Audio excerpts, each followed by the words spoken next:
She fainted before the billionaire boss. He caught her, saw the bruises, and went dark. She collapsed right there in the middle of the conference room. 1 second Lorena was standing, presenting quarterly reports with that quiet confidence he'd come to admire, and the next second she was falling. Raymond moved faster than he'd moved in years, catching her before her head hit the marble floor. That's when he saw them, the fingerprint bruises circling her wrist like a violent bracelet. The yellowing marks on her collarbone that her silk blouse hadn't quite covered. His blood went cold, then hot, then to something darker than rage. Someone had put their hands on her. Someone was going to regret being born. But I'm getting ahead of myself. Let me take you back to where this really started, to the morning Raymond Espinosa realized his life was about to change forever, and he didn't even know it yet. Before we dive in, if you're new here, hit that like button and drop a comment telling me where you're watching from.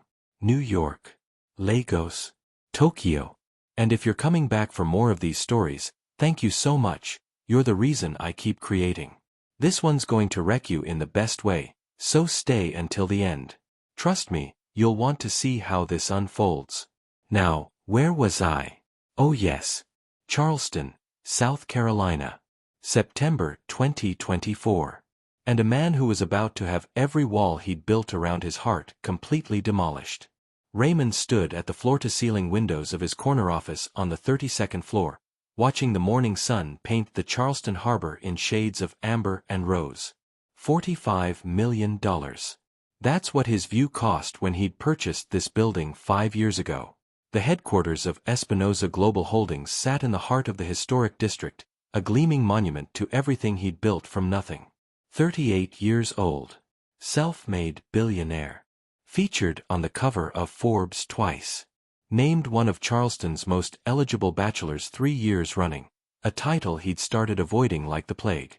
None of it meant a damn thing when he couldn't sleep at night. His phone buzzed. Michael, his COO and one of the few people he considered a friend, not just an employee.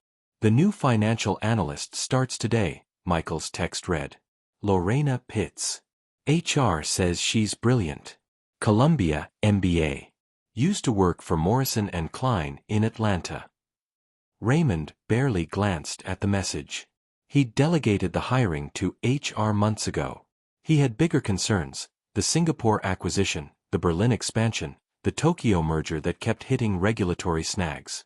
He didn't know that the woman walking through his building's lobby at that exact moment would become the only thing that mattered. Lorena Marie Pitts stood in front of the gleaming Espinosa Global Holdings building and forced herself to breathe. Just breathe. You can do this. You have to do this. 34 years old. Columbia, MBA. 7 years of experience at one of Atlanta's top firms. She'd worked her ass off for this job, sailed through 4 rounds of interviews, impressed every single person she'd met. She touched the concealer on her cheekbone gently, checking her phone's camera to make sure the yellowing bruise wasn't visible. The high collar of her silk blouse covered the fingerprints on her collarbone. Long sleeves hid her wrists. Foundation covered the split lip that had finally healed. Quick question for you watching. Have you ever had to hide who you really were just to survive? Have you ever smiled when you were dying inside? Drop a comment. I want to hear your stories. The lobby was all marble and modern art, exactly what she'd expected from a billionaire's empire. She checked in with security, got her temporary badge, and rode the elevator to the 28th floor where the finance department lived. Don't think about last night. Don't think about Marcus throwing the remote at your head. Don't think about the way he'd grabbed your wrist so hard you heard something crack. Don't think about how he'd apologized after, crying, swearing it would never happen again. It was always going to happen again. Miss Pitts. A woman in her 50s with kind eyes and a warm smile approached. I'm Patricia, the finance director. Welcome to Espinosa Global. We're so excited to have you. Lorena shook her hand, careful not to wince when Patricia's grip pressed against the bruise on her palm. Thank you. I'm excited to be here. Let me show you to your office and introduce you to the team.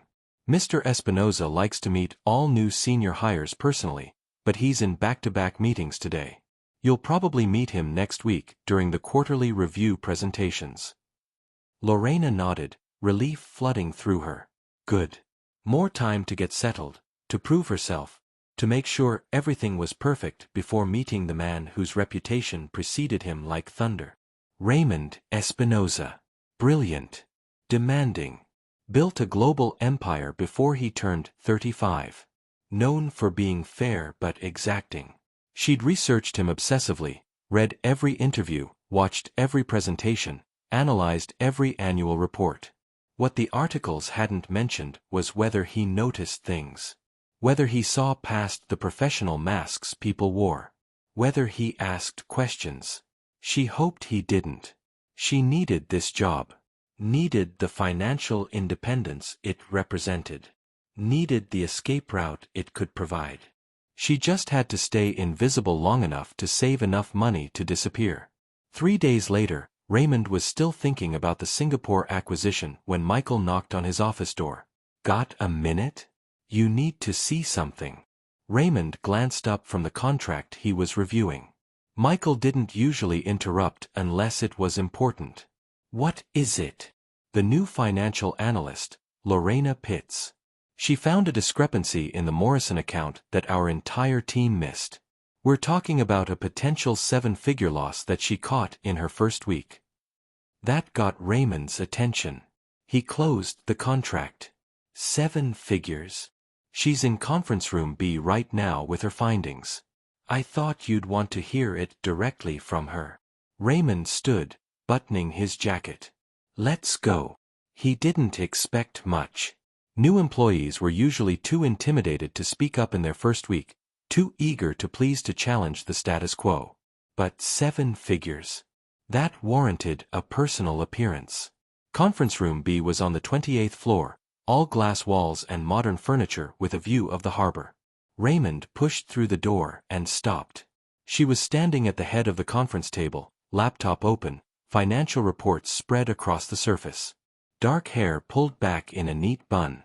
Tailored navy suit that was professional but somehow still accentuated curves that made his brain stutter. Warm brown skin that seemed to glow in the afternoon light streaming through the windows. She looked up when he entered, and he saw eyes the color of rich coffee, intelligent and focused and... scared? No. Not scared. Nervous. First week on the job and the boss just walked in unannounced. Mr. Espinosa. Her voice was smooth, controlled, professional. I wasn't expecting. Michael tells me you found something we all missed. Raymond moved to the table, standing close enough to see the laptop screen. Close enough to catch the scent of her perfume, something subtle, floral, completely intoxicating. Show me. Here's what I want to know from you. Have you ever met someone and just known they were going to change your life? That moment when everything shifts and you can't even explain why? Comment below. Lorena turned the laptop toward him, and for the next 20 minutes, she walked him through her analysis. She was brilliant. There was no other word for it. She'd caught a pattern in the Morrison account transactions that suggested either incompetence or fraud. Either way, it represented a serious problem. Raymond listened, asked questions, challenged her assumptions. She defended her work without being defensive, explained without being condescending, held her ground without being aggressive. By the time she finished, he was impressed. More than impressed. This is excellent work, Ms. Pitts. He straightened, meeting her eyes. How long did this take you? About 6 hours of analysis over the past 2 days. I wanted to be certain before bringing it to anyone's attention. 6 hours. Raymond looked at Michael. Our team had 4 weeks and missed it entirely. Michael had the grace to look embarrassed. We'll review our protocols. Raymond turned back to Lorena. What would you recommend as next steps? She didn't hesitate. Internal audit of the entire Morrison relationship. Interview the account manager. Pull transaction records for the past 18 months. And probably bring in external forensic accountants if the pattern holds. Do it. Raymond made the decision instantly. Michael, Assign her the investigation. Full authority. Whatever resources she needs. Lorena's eyes widened. Sir, I just started. And you already found what a team of experienced analysts missed. That tells me everything I need to know. Raymond moved toward the door, then paused. Good work, Ms. Pitts. Keep it up. He left before he could do something stupid like stare at her too long or ask questions that had nothing to do with business. In the elevator back to his office, Michael was grinning. That's the most you've said to any new employee in, ever. She did good work. Aha. And she's beautiful. Raymond shot him a look. I didn't notice. Liar. The elevator doors opened on the 32nd floor. Raymond stepped out. Get her whatever she needs for that investigation. And Michael. Make sure HR knows I want monthly check-ins on her progress. She's got potential. Monthly check-ins, Michael repeated, still grinning. Sure. That's definitely why. Raymond ignored him and went back to his office. But for the first time in 5 years, he found himself looking forward to the quarterly review presentations next week. Lorena made it to her car in the parking garage before she let herself shake. He'd been standing so close. Close enough that she'd smelled his cologne, something expensive and masculine that made her stupid brain forget she was supposed to be presenting, not noticing how broad his shoulders were or how his eyes were this intense gray-blue that seemed to see everything. Raymond Espinosa was nothing like the photos. Nothing like she'd expected. The photos showed a stern, serious businessman. In person, he was more. Taller, at least 6'3". Presence that filled a room. Dark brown hair with just enough silver at the temples to make him look distinguished instead of old. Strong jaw. Expressive mouth that she absolutely should not have been staring at. And those eyes. God, those eyes.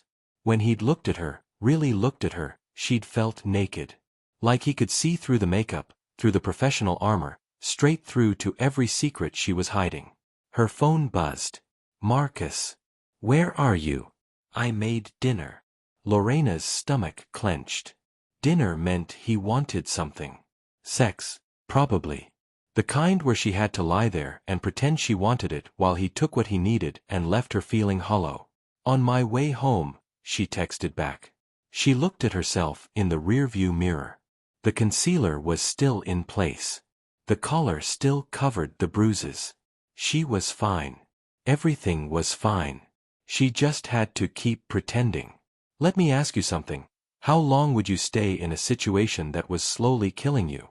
What would it take for you to finally leave? I want to hear your thoughts because what happens next is going to test Lorena in ways she never imagined. The next week moved fast. Lorena threw herself into the Morrison investigation, working 12-hour days, building her case, documenting everything. It was easier than going home. Easier than facing Marcus and his apologies that meant nothing and his promises that always broke. She saw Raymond twice that week, once in passing in the hallway where he'd nodded at her, and once in a department meeting where he'd asked her a direct question about the investigation and she'd managed to answer without her voice shaking. Patricia from HR checked in with her on Friday. You're doing amazing work. Mr. Espinosa specifically asked me to make sure you have everything you need. That's rare, he usually delegates completely. Lorena didn't know what to do with that information, so she just smiled and said thank you and went back to her spreadsheets. Friday night, she made the mistake of coming home late. Marcus was drunk. She could tell from the moment she walked through the door of their apartment. The way he was sitting on the couch, the empty bottle on the coffee table, the look in his eyes that meant trouble. Where the hell have you been?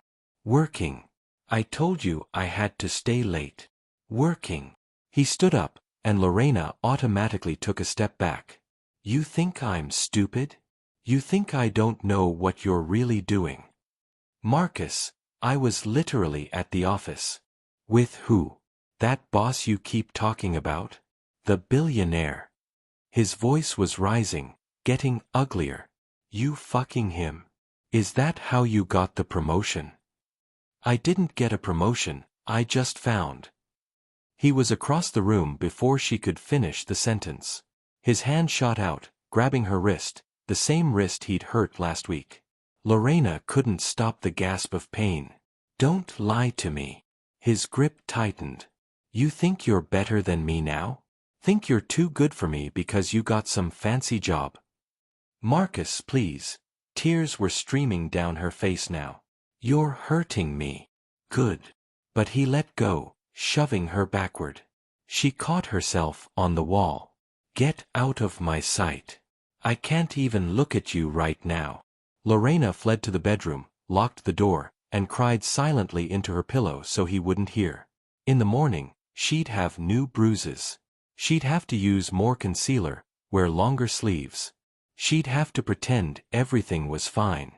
But something in her had cracked. Some small voice that whispered, "This isn't normal. This isn't love. This is going to kill you if you don't get out." Monday morning, Lorena walked into the quarterly review presentation with her findings on Morrison printed and bound, her makeup flawless, her armor in place.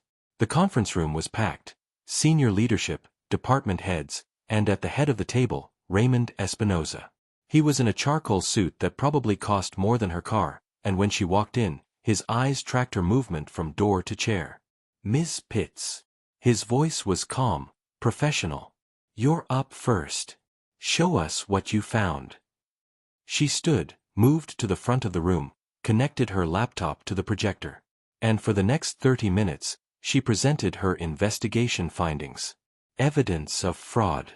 A pattern of systematic theft that had been hidden in the Morrison account for 18 months.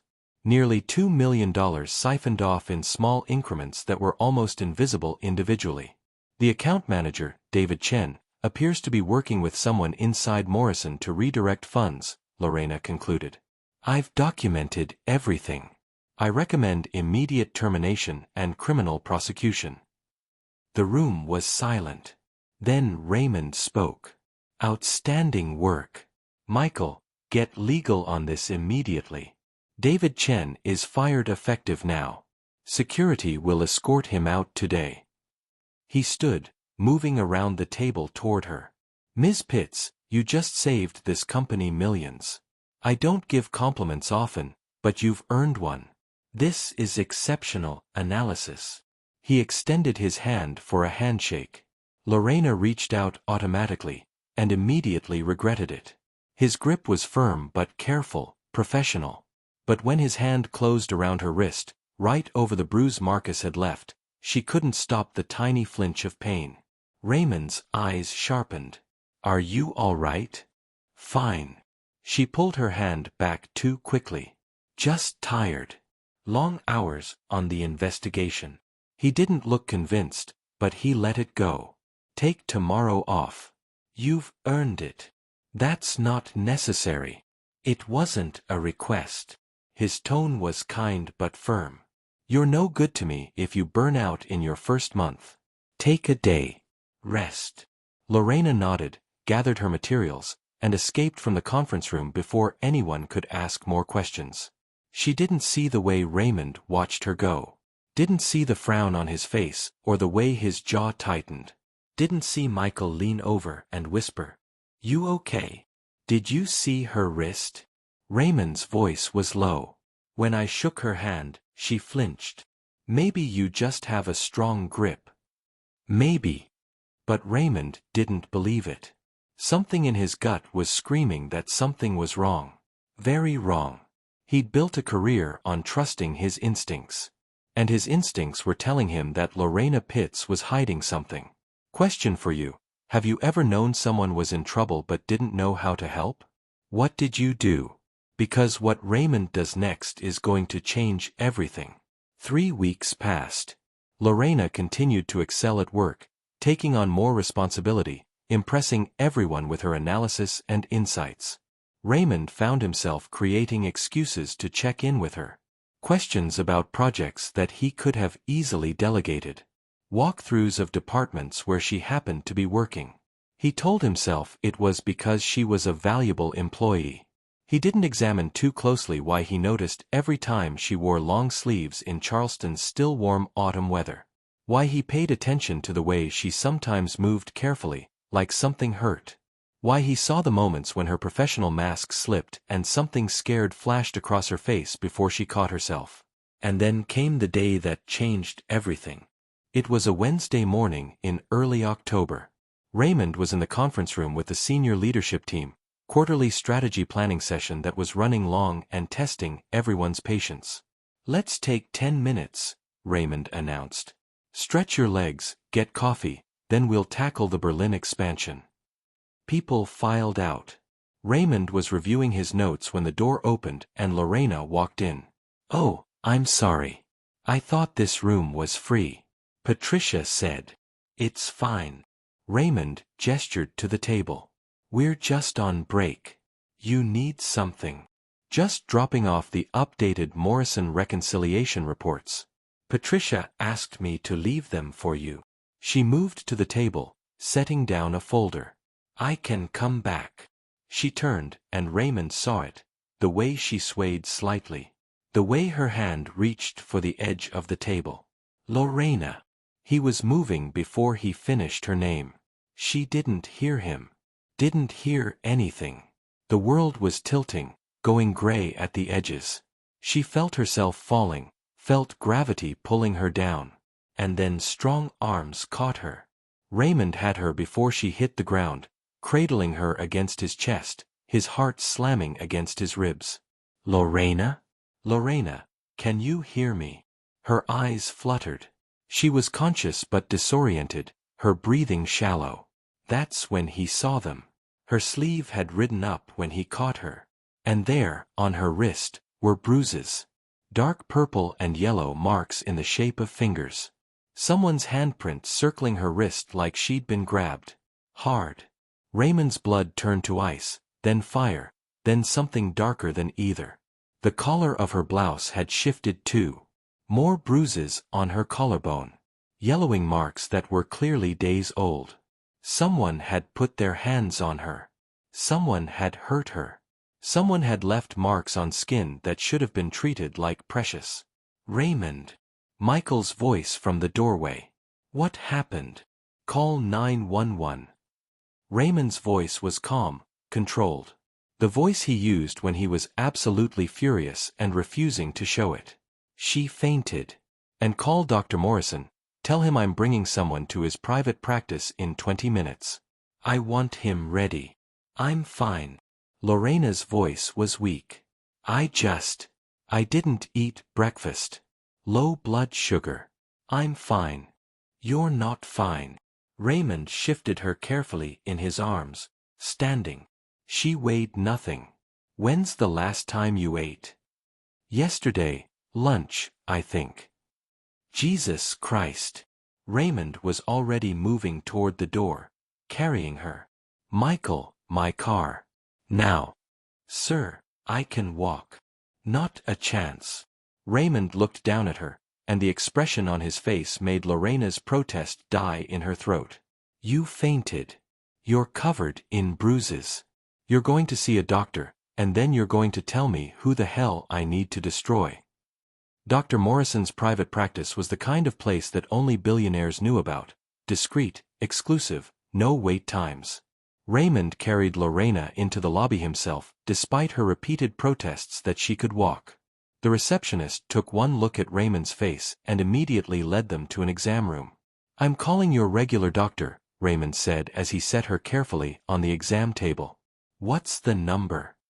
"I don't. I haven't had a regular doctor since I moved here." Raymond's jaw tightened. "Then you have one now. Dr. Morrison is the best in Charleston."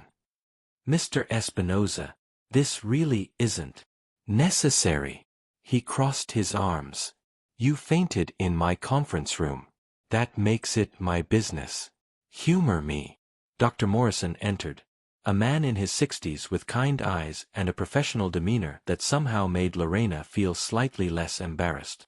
"Ms. Pitts, I'm Dr. Morrison. Let's figure out what's going on." He glanced at Raymond. "I'll need you to step out for the examination." "No."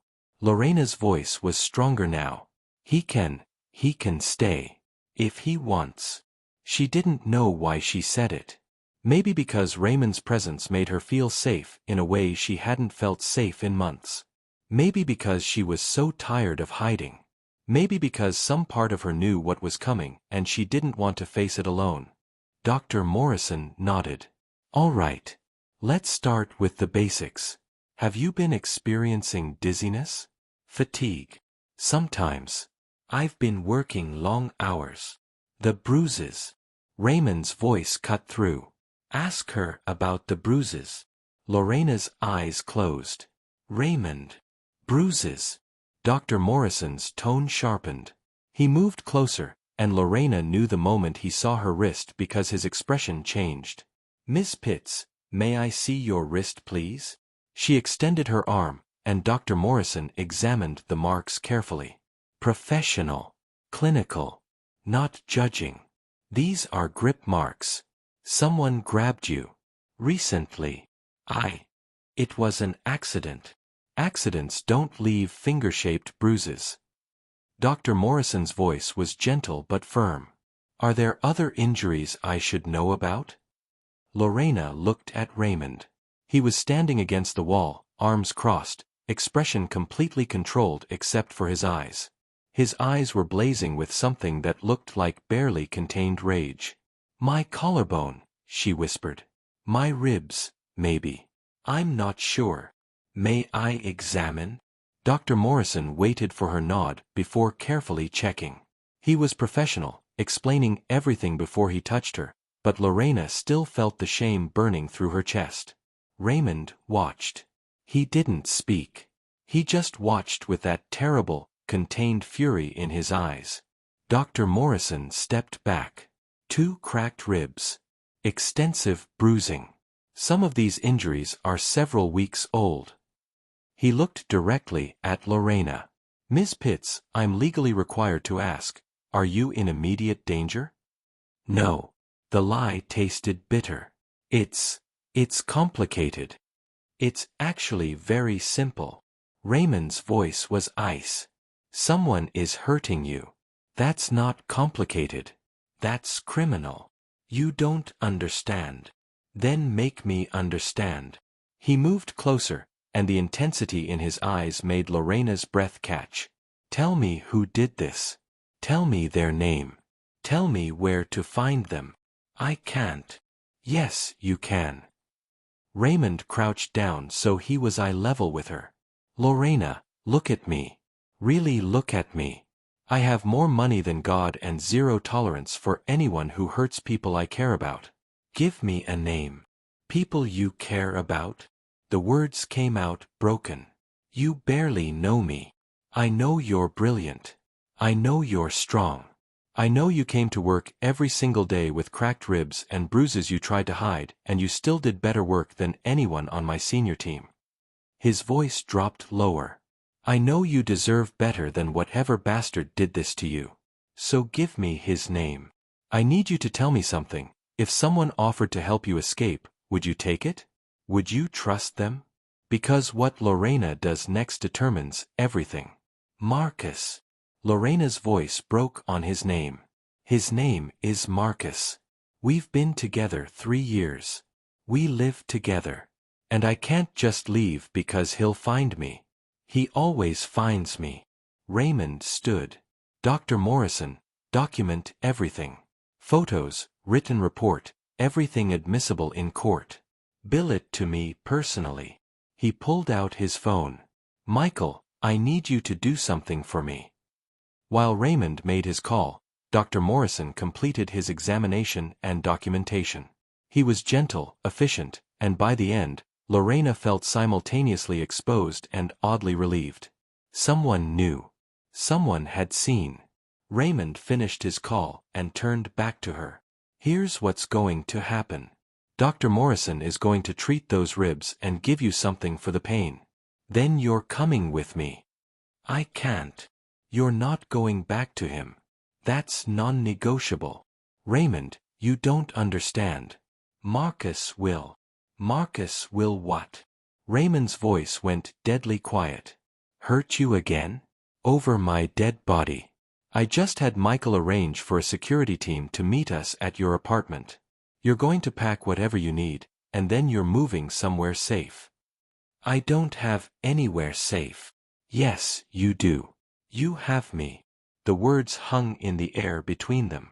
Lorena stared at him, this man she'd known for less than a month, this billionaire who was offering her salvation like it was simple. Why? Her voice was barely a whisper. Why would you do this? Raymond was quiet for a long moment. Then, because when I caught you today, when I saw those bruises, something in me broke. Or maybe something that was already broken finally started healing. I don't know. But I know I can't let you go back there. I know I'd rather burn my entire empire to the ground than let anyone hurt you again. He moved closer, reaching out slowly, giving her time to pull away.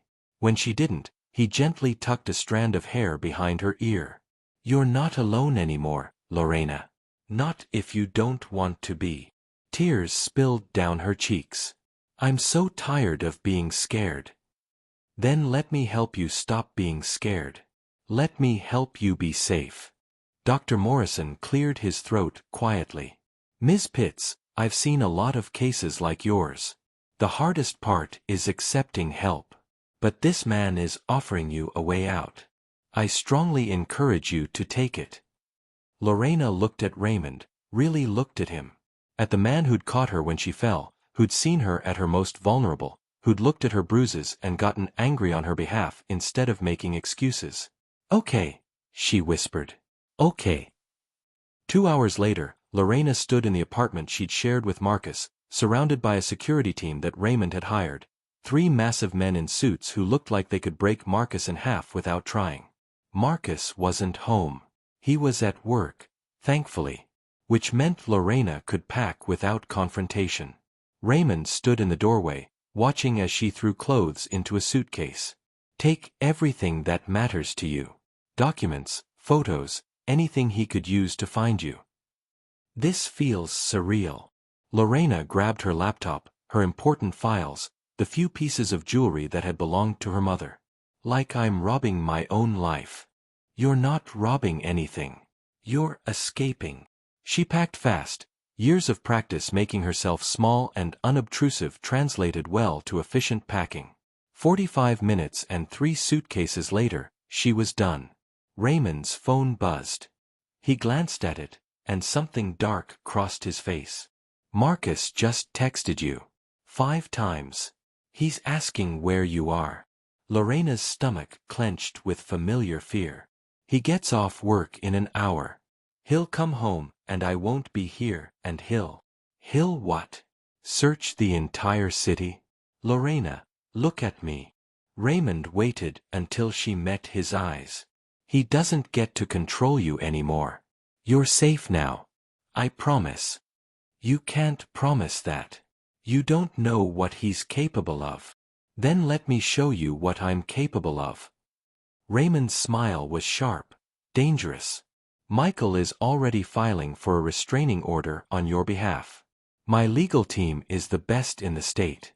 And I've arranged for private security. Someone will be with you 24/7 until we're certain Marcus isn't a threat. That's insane. That's too much. It's not enough. Raymond picked up 2 of her suitcases like they weighed nothing. Come on. Let's get you somewhere he'll never find you. Somewhere he'll never find you turned out to be a penthouse apartment in Raymond's building, the same building that housed Espinosa Global Holdings. Private elevator. 24-hour security. Fully furnished with furniture that probably cost more than Lorena's annual salary. This is too much, she protested as Raymond showed her around. Raymond, I can't accept. You're not accepting anything. You're my employee, and you're in danger. I protect what's mine. He caught himself. I protect my employees. Company policy. Lorena almost smiled. Almost. Company policy includes luxury penthouses? It does when the employee in question is being stalked by an abusive ex and needs somewhere secure. Raymond set her suitcases down in the master bedroom. The lease is in my name. Marcus has no way to track you here. Building security has his photo and instructions to call the police if he shows up. How did you get his photo? I have resources. Raymond's expression suggested she shouldn't ask more questions. The fridge is stocked. There's a panic button in every room that connects directly to building security and my personal phone. Your new phone is on the counter, untraceable, prepaid, only a few numbers programmed in. Mine, Michael's, building security, and Dr. Morrison.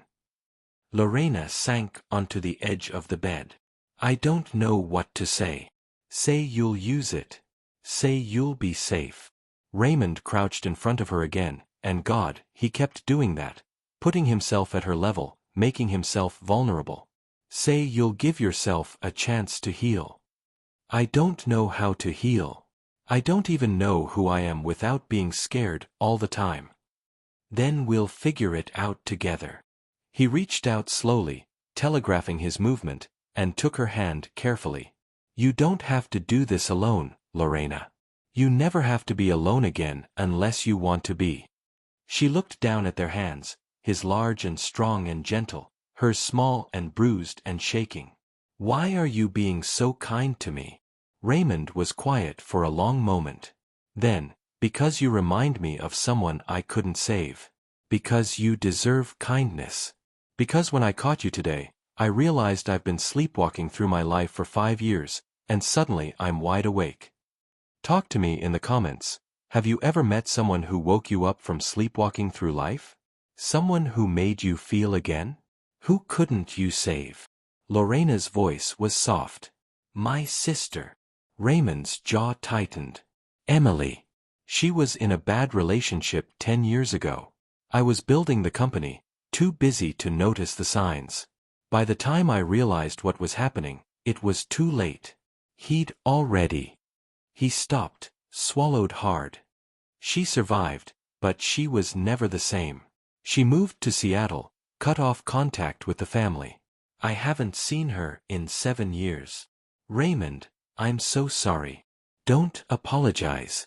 Just promise me you'll let me help you. Promise me I won't fail someone else. He caught himself. Someone else who needs help. Lorena squeezed his hand. I promise. They sat there for a moment, hands linked, two damaged people finding unexpected connection in the wreckage of their lives. Then Raymond's phone buzzed. He glanced at it, and his expression went cold. Marcus is calling you. Your old phone. Lorena's heart stuttered. How many times?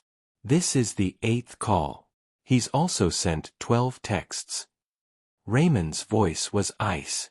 Your phone is still at the old apartment. Let him wonder. Let him panic. He doesn't get to have access to you anymore. He's going to be so angry. Good. Let him be angry somewhere far away from you. Raymond stood. I need to go deal with something. Michael will be here in 20 minutes to help you settle in. There's food in the kitchen, clothes in the closet that should fit until you can go shopping. Anything you need, you call me. Understood. Lorena nodded. Where are you going? Raymond's smile was sharp and dangerous. To have a conversation with Marcus. Raymond, no. I'm not going to hurt him. Physically. The emphasis on the last word was telling. But he needs to understand that you're untouchable now. That if he comes anywhere near you, he'll regret being born. That's not safe, legal. None of this is about legality, Lorena. This is about making sure he knows that touching you again means going to war with someone who has infinite resources and zero mercy. Raymond moved to the door. Lock this behind me. Don't open it for anyone but Michael. He left before she could protest further. Lorena locked the door and stood in the massive penthouse that was somehow hers now, and she didn't know whether to laugh or cry or scream. She'd escaped. She was safe. She was in a luxury apartment with a billionaire who'd looked at her bruises and decided to go to war on her behalf. She didn't know what happened next. Didn't know how to navigate this strange new world where someone protected her instead of hurting her. But for the first time in 3 years, She felt like maybe she could breathe. Raymond sat in his car outside the manufacturing plant where Marcus worked, his hands gripping the steering wheel hard enough that his knuckles went white. He'd had Michael pull Marcus's employment records, assistant production manager at a mid-sized factory. Decent job, decent salary. Nothing that justified treating another human being like property. His phone buzzed. Michael. Boss, legal just filed the restraining order. Judge Morrison approved it. He owes you from the hospital wing donation. It's active immediately. If Marcus comes within 500 feet of Lorena, he's going to jail. Good. What else? Security footage from Lorena's apartment building for the past 6 months. You want to see it? Send it to my encrypted email. I want documentation of everything. Raymond ended the call and stepped out of his car. He'd changed from his suit into jeans and a black shirt, no point in announcing who he was before he wanted to. He walked through the employee entrance like he belonged there, following the signs to the production floor. Marcus wasn't hard to find. Raymond had memorized his face from the DMV photo Michael had pulled. 36 years old, average height, brown hair, the kind of face that would disappear in a crowd. Completely unremarkable except for the cruel twist to his mouth when he barked orders at a younger employee. Raymond watched for 5 minutes. Watched the way Marcus moved, aggressive, territorial. Watched him shove past a coworker without apology. Watched him check his phone obsessively, his jaw getting tighter with each glance. Calling Lorena. Getting no answer. Starting to panic. Good. Raymond waited until Marcus's break, then followed him to the parking lot. Marcus was lighting a cigarette when Raymond approached. Marcus Reynolds. Marcus turned, instantly defensive. Who's asking? Raymond Espinosa. He let the name hang there, watched Marcus's eyes widen with recognition. I believe you know someone who works for me. Lorena Pitts. Marcus's expression shifted, confusion, then anger, then something calculating. That's my girlfriend. What do you want with her? She's not your girlfriend anymore. As of today, she's under my protection, and you're going to stay away from her. Marcus laughed. Actually laughed. Let me guess. She told you some sob story? Played the victim? That's what she does, man. She's dramatic. We had a fight, she's blowing it out of proportion. She has cracked ribs. Raymond's voice went ice cold. Bruises in the shape of your handprints on her wrists and collarbone. Documentation from one of Charleston's top physicians. So don't insult my intelligence by pretending this was a misunderstanding. Marcus's face hardened. You can't just take someone's girlfriend. I didn't take anyone. She left you. There's a difference. Raymond pulled out a folded document. This is a restraining order. You come within 500 feet of her, you contact her in any way, you even think about trying to find her, and you go to jail. Are we clear? Marcus's hands clenched into fists. You have no right. I have every right. I have money, lawyers, and a moral objection to men who beat women. Raymond stepped closer, and even though he was unarmed and completely alone, something in his expression made Marcus take a step back. Let me be very clear about something. Lorena belongs to herself. But if you try to touch her again, you'll belong to me. And I promise you, what I'll do to your life will make what you did to her look merciful. You threatening me? I don't make threats. I make promises. Raymond's smile was sharp. I can have you fired from this job with one phone call. I can make sure you never work in manufacturing again in the Southeast. I can tie you up in legal battles until you're bankrupt. Or, and here's the generous option, you can accept that she's gone, move on with your life, and never contact her again. Your choice. Quick question for you watching.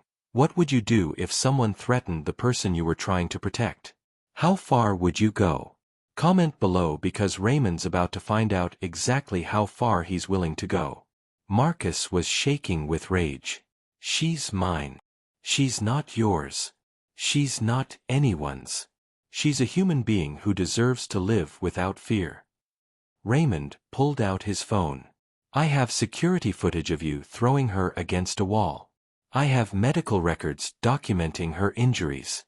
I have enough evidence to put you in prison for assault. The only reason you're not in handcuffs right now is because she asked me not to press charges. But if you push me, I'll bury you so deep you'll never see daylight again. Marcus stared at him, and Raymond could see the calculation happening behind his eyes. Anger warring with fear. Pride fighting with self-preservation. You can't protect her forever, Marcus finally said. Eventually, you'll get bored, move on to the next charity case. And when you do, I'll be waiting. Raymond's expression went absolutely cold. Then let me make one more thing crystal clear. I don't get bored. I don't abandon people I care about. And I never, ever forget when someone threatens what's mine. You want to wait? Go ahead. But understand that every day you spend thinking about her is a day I'm spending building a case that will destroy your entire life. So ask yourself, is your ego really worth that much? He didn't wait for an answer. He turned and walked back to his car, leaving Marcus standing in the parking lot, hands still clenched into useless fists. Raymond's phone rang the moment he started the engine. Michael. How'd it go? He's scared but stupid. Get someone to tail him for the next few weeks. I want to know if he goes anywhere near Lorena's building or Espinosa Global. And Michael. Prep the legal team. I have a feeling we're going to need them. Lorena woke up in the penthouse at 2 in the morning, gasping from a nightmare. In the dream, Marcus had found her. Had dragged her back. Had made her pay for leaving. She sat up in the massive bed, heart racing, and it took her a full minute to remember where she was. Safe. She was safe. The panic button Raymond had installed was on the nightstand, glowing softly in the dark. Just knowing it was there helped her breathe. Her new phone buzzed. A text from Raymond. Can't sleep either. You okay? Lorena stared at the message. It was 2 in the morning. Why was he awake? Nightmare, she texted back. How did you know I was awake? Building security alerts me if there's movement in your apartment after midnight. Just making sure you're safe. Lorena didn't know whether to be touched or disturbed by that level of surveillance. She settled on touched. Did you talk to Marcus? Yes. And he understands that you're off limits. If he's smart, he'll leave you alone. And if he's not smart? The response took a moment. Then I'll handle it. Go back to sleep, Lorena. You're safe. I promise. Lorena lay back down, clutching the phone. She didn't know why she believed him. Didn't know why his promise felt more solid than anything Marcus had ever said. But she did believe him. And for the first time in months, she fell back asleep without fear. Tell me something. Have you ever felt safe with someone you barely knew? Like they saw you and decided you were worth protecting? That's what's happening here, and it's about to get a lot more complicated. 2 weeks passed. Lorena settled into the penthouse, into her job, into this strange new life where she had space to breathe. Raymond checked on her constantly. Texts during the day, calls in the evening, sometimes showing up at her door with takeout from restaurants she'd never heard of, but that tasted like heaven. You don't have to keep feeding me, she protested one evening when he arrived with Thai food. I can cook. I know you can. But you've been working 12-hour days on the Berlin expansion analysis. Humor me. He set the food on her kitchen counter, and Lorena noticed he'd started doing this, showing up unannounced but somehow never feeling intrusive. Like he belonged in her space. The Berlin analysis is going well, by the way. I think we can cut costs by 18% if we restructure the... Lorena. Raymond turned to face her. We're not talking about work right now. Then what are we talking about? How you're doing. Really doing. Lorena busied herself getting plates from the cabinet. I'm fine. You're having nightmares. Building security told me you're up at 3 a.m. most nights. You're monitoring my sleep schedule now? I'm monitoring your safety. There's a difference. Raymond leaned against the counter, watching her. Have you thought about seeing someone? A therapist. I don't need. Everyone needs therapy after what you went through. It's not weakness, Lorena. It's healing. She set the plates down harder than necessary. You don't get to tell me what I need. You're right. I don't. Raymond's voice softened. But I can tell you what I see. I see someone brilliant and strong who's still looking over her shoulder every 5 minutes. Someone who flinches when doors slam. Someone who's safe now but doesn't know how to believe it yet. Lorena's hands were shaking. I don't know how to not be scared. Then let me help you learn. Raymond moved closer, slowly, giving her time to move away. When she didn't, he gently took one of her hands. I have a therapist I've been seeing for years. Dr. Sarah Chen. She specializes in trauma. Let me set up an appointment. Just 1 session. If you hate it, you never have to go back. Why do you care so much? Lorena's voice broke. Why are you doing all of this? Raymond was quiet for a long moment. Because the first time I saw you present in that conference room, something in me recognized something in you. Because when you fainted and I caught you, I realized I've been waiting my whole life to catch someone. Because every time you smile, actually smile, it feels like the sun coming out after years of rain. Lorena stared at him. Raymond. I'm not asking for anything, he said quickly. I'm not expecting anything. I know you need time. I know you need space to heal. I just need you to know that I see you. All of you. And I'm not going anywhere. I'm a mess. Tears were streaming down her face now.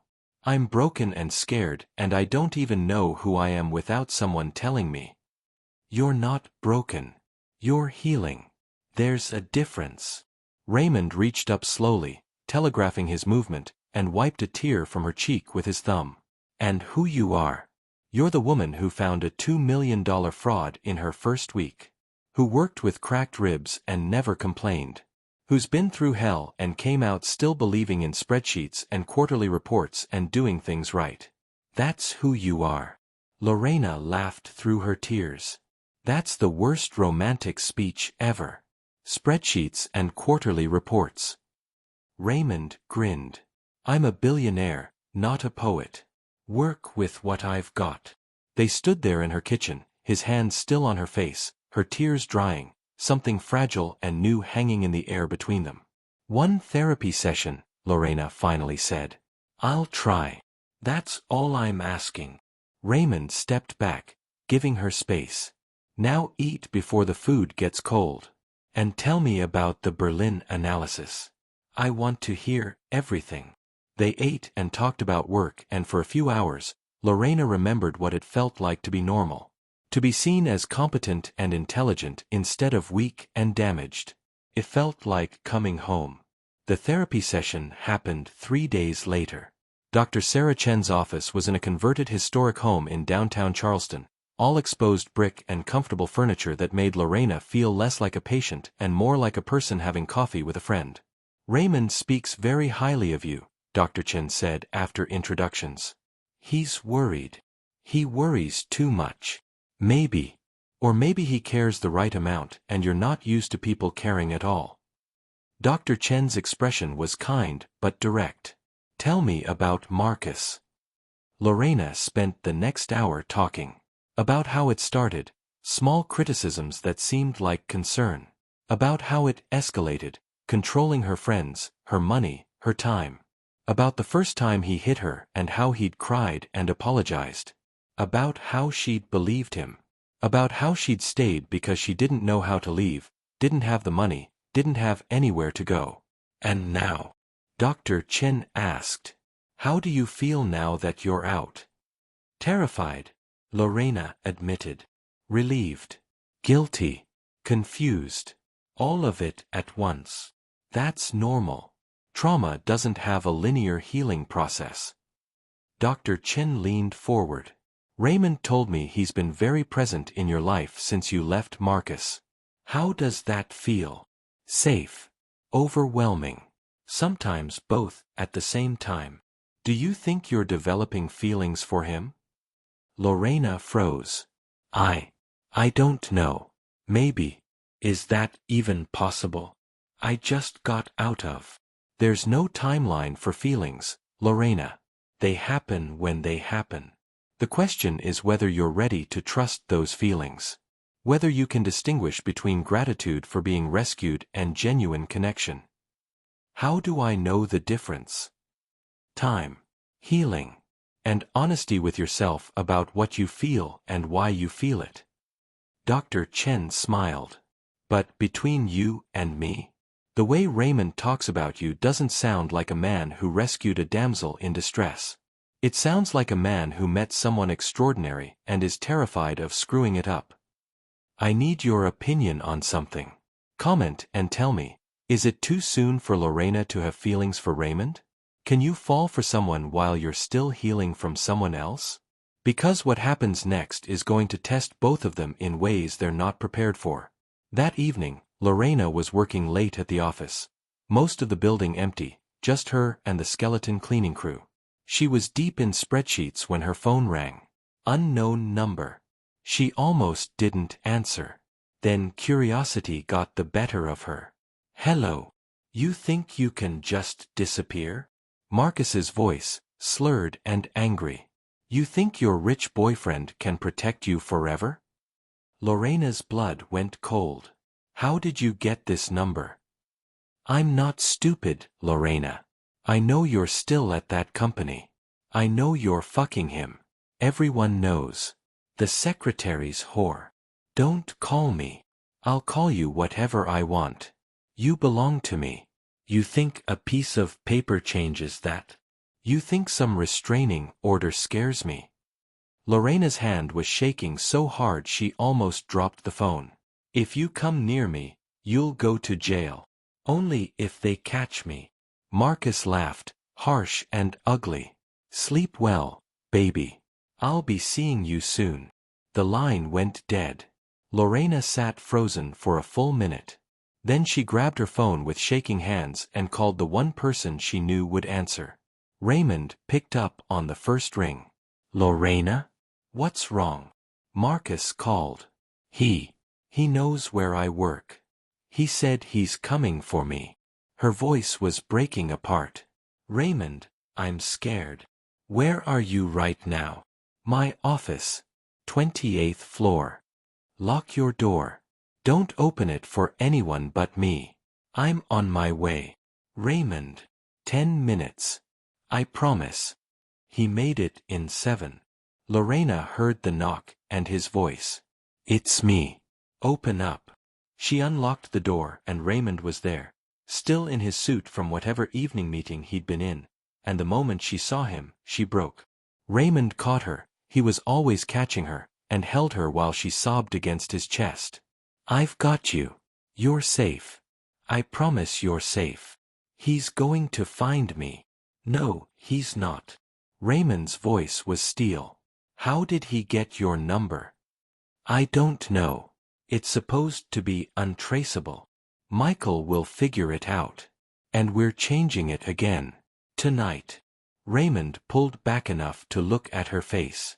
Did he threaten you specifically? He said he'd be seeing me soon. Raymond, he violated the restraining order. Which means he goes to jail. I'm calling the police right now. No. Lorena grabbed his arm. If you call the police, he'll know I told you. He'll get angrier. Lorena, listen to me. Raymond cupped her face in his hands. He's already angry. He's already dangerous. Making him angrier doesn't change anything except that now we can put him away for it. Let me handle this. Please. She nodded, still shaking. Okay. Raymond made the call. Explained the situation. Gave them Marcus's information. When he hung up, his expression was grim. They're putting out a warrant for his arrest. Violation of a restraining order is a criminal offense in South Carolina. He's going to jail tonight. What if they don't find him? They will. And until they do, you're not leaving my sight. Raymond, you can't just watch me. He was already texting someone. Michael is arranging for additional security. 2 guards outside your apartment, 1 in the lobby, another monitoring building cameras. And you're staying on the 32nd floor tonight. In the guest room of my apartment. Your apartment. You think I'm letting you out of my sight after that phone call? Not a chance. Raymond's jaw was set in that stubborn line she was starting to recognize. Pack up your things. We're leaving now. Lorena wanted to argue. Wanted to insist she could handle this, that she didn't need him hovering, that she was fine. But she wasn't fine. She was terrified. And Raymond was offering her exactly what she needed. Safety, protection, someone who wouldn't let her face this alone. Okay, she whispered. Okay. Raymond's penthouse made hers look modest. It occupied the entire 32nd floor, floor-to-ceiling windows with views of the harbor and the city, modern furniture that screamed expensive but somehow still felt comfortable, art on the walls that Lorena suspected was original. Guest room is down that hall. Raymond set her bag down. Private bathroom, everything you need. If you need anything else, my room is at the other end. And Lorena? You're safe here. I promise. She nodded, not trusting her voice. Raymond's phone rang. He glanced at it. It's the police. I need to take this. Lorena wandered to the windows while he talked, looking out at Charleston glittering below. She could see the historic district, the harbor, the lights reflecting off the water. It was beautiful, peaceful. It felt like someone else's life. They found him, Raymond said from behind her. Marcus was at a bar 3 blocks from his apartment. He's in custody now. They're charging him with violation of a protective order, harassment, and terroristic threats based on his phone call to you. Lorena turned. How long will they keep him? At least until arraignment, probably 48 to 72 hours. And given his violation of the restraining order, the judge is likely to set a high bail. Raymond moved closer. You can breathe, Lorena. He's locked up. He can't hurt you. For now. What about when they let him out? Then we deal with it. Together. Raymond reached out, hesitated, waited for her permission. When she nodded, he took her hand. I'm not going to let anything happen to you. I need you to believe that. I don't understand why you care so much. Lorena's voice was small. I'm nobody. I'm just an employee who. You're not nobody. Raymond's voice was fierce. You're brilliant and strong and brave. You're the woman who walked into my company and changed everything without even trying. You're the person who makes me want to be better than I am. So don't ever call yourself nobody again. Not to me. Lorena stared at him. Raymond, I can't. I'm not ready for. I know. He squeezed her hand gently, then let go. I'm not asking for anything. I just need you to know how I see you. Because I think you've spent so long being told you're worthless that you started believing it. And it's a lie. Everything Marcus ever told you was a lie. Tears spilled down her cheeks. How do you know? Because I've spent the last month watching you. Watching you work, watching you heal, watching you grow stronger every single day. And what I see is someone extraordinary who hasn't realized it yet. I'm a mess, Raymond. I have nightmares. I flinch at loud noises. I'm seeing a therapist twice a week just to function. You're healing. There's a difference. Raymond smiled softly. And for what it's worth, I've been in therapy for 5 years. After my sister left, after I realized how badly I'd failed her, I fell apart. Stopped sleeping, stopped eating, threw myself into work until I collapsed. Dr. Chen put me back together piece by piece. So trust me when I say, there's no shame in being broken. The shame is in pretending you're not. Lorena wiped her eyes. When did you get so wise? When I hit rock bottom and had no choice but to figure out how to climb back up. Raymond gestured toward the guest room. Get some sleep. Real sleep, not the kind where you wake up every hour checking the locks. I'll be right down the hall if you need anything. Thank you. For everything. Stop thanking me. I'm being selfish. The more I keep you safe, the more time I get to spend with you. And that's the only place I want to be. He said it so simply, like it was obvious. Like keeping her safe was the most natural thing in the world. Lorena went to the guest room, but she didn't sleep. She lay in the massive bed, staring at the ceiling, thinking about Raymond's words. About how he saw her. About how maybe, just maybe, she could start seeing herself that way too. Here's my question for you. How do you rebuild yourself after someone tears you down? How do you learn to trust again? Because what happens in the next few weeks is going to test everything Lorena thought she knew about love and safety and what it means to let someone in. 3 days later, Marcus made bail.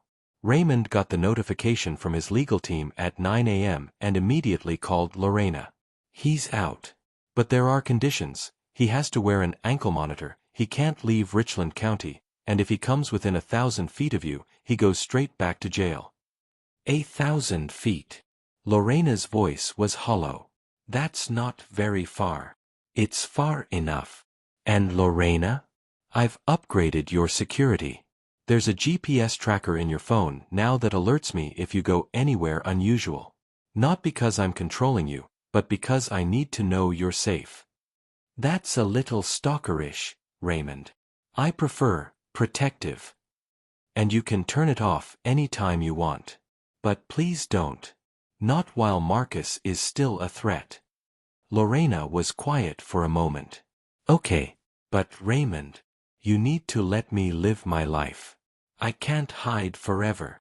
I'm not asking you to hide. I'm asking you to be careful. There's a difference. That evening, Lorena went back to her own penthouse. She'd been staying with Raymond for 3 nights, and as much as she appreciated his protection, she needed space. Needed to prove to herself that she could exist without someone constantly watching over her. She made dinner, real cooking, not takeout. Poured herself a glass of wine. Put on music. Tried to pretend everything was normal. The knock on her door at 8 p.m. made her jump. She checked the peephole. Raymond, holding a bottle of wine and looking slightly uncertain. Lorena opened the door. If you're here to check on me, I'm here to have dinner with you. If you'll let me. Raymond held up the wine. 1997 Bordeaux. Pairs well with pasta, I'm told. How did you know I made pasta? Building security cameras show you came back with groceries. And you always make pasta when you're stressed. You did it twice last week. Lorena didn't know whether to be annoyed or touched. You're paying way too much attention to my habits. Guilty. Raymond's smile was sheepish.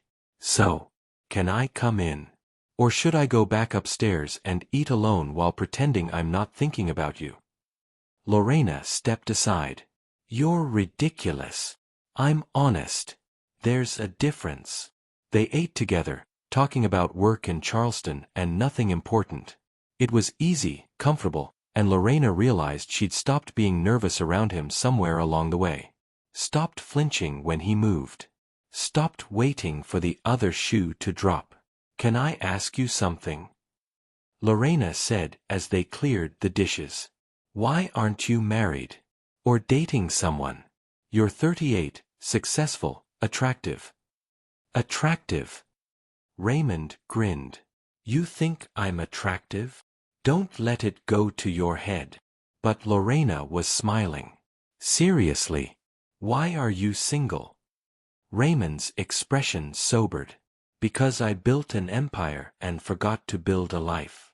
Because after my sister left, I decided relationships were too complicated, too risky. Because I've spent the last 5 years working 18-hour days and convincing myself I was fine alone. He paused. And then you fainted in my conference room and I realized I wasn't fine at all. I was just numb. Raymond. You don't have to say anything. I just need you to know, you woke something up in me that I thought was dead. And I'm not going to pressure you, I'm not going to rush you, but I'm also not going to pretend I don't feel what I feel. Lorena's heart was racing. What do you feel? Raymond moved closer, slowly, giving her every chance to step back. When she didn't, he reached up and tucked a strand of hair behind her ear. Like I've been waiting my whole life to meet you. Like protecting you is the most important thing I've ever done. Like I could spend the rest of my life getting to know you and still discover something new every day. I'm not ready. I know. And that's okay. I'll wait. His hand dropped. I'm very good at waiting. Built a billion-dollar company by being patient. I can be patient with this too. What if I'm never ready? What if I'm too broken to? Then I'll still be here. As your boss, your friend, your protector, whatever you need me to be. But Lorena, you're not broken. You're healing. And healing takes time. I can give you all the time in the world. Lorena didn't know what to say to that.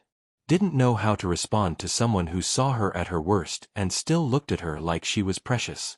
So instead of speaking, she did something she hadn't done in months. She stepped forward and hugged him. Raymond went still for a moment, surprised. Then his arms came around her, careful and gentle, holding her like she was made of glass. They stood there in her kitchen, holding each other, and Lorena felt something crack open in her chest. Not breaking, healing. Like the first green shoot pushing through frozen ground after a long winter. Thank you, she whispered against his chest. For everything. Raymond's arms tightened slightly. You never have to thank me for caring about you. It's not a favor. It's a privilege. I want to know something from you. Drop a comment and tell me, do you believe in second chances? Do you think someone can heal from trauma and learn to love again? Because that's what this story is about. Not just romance, but healing. Not just love, but learning to trust again.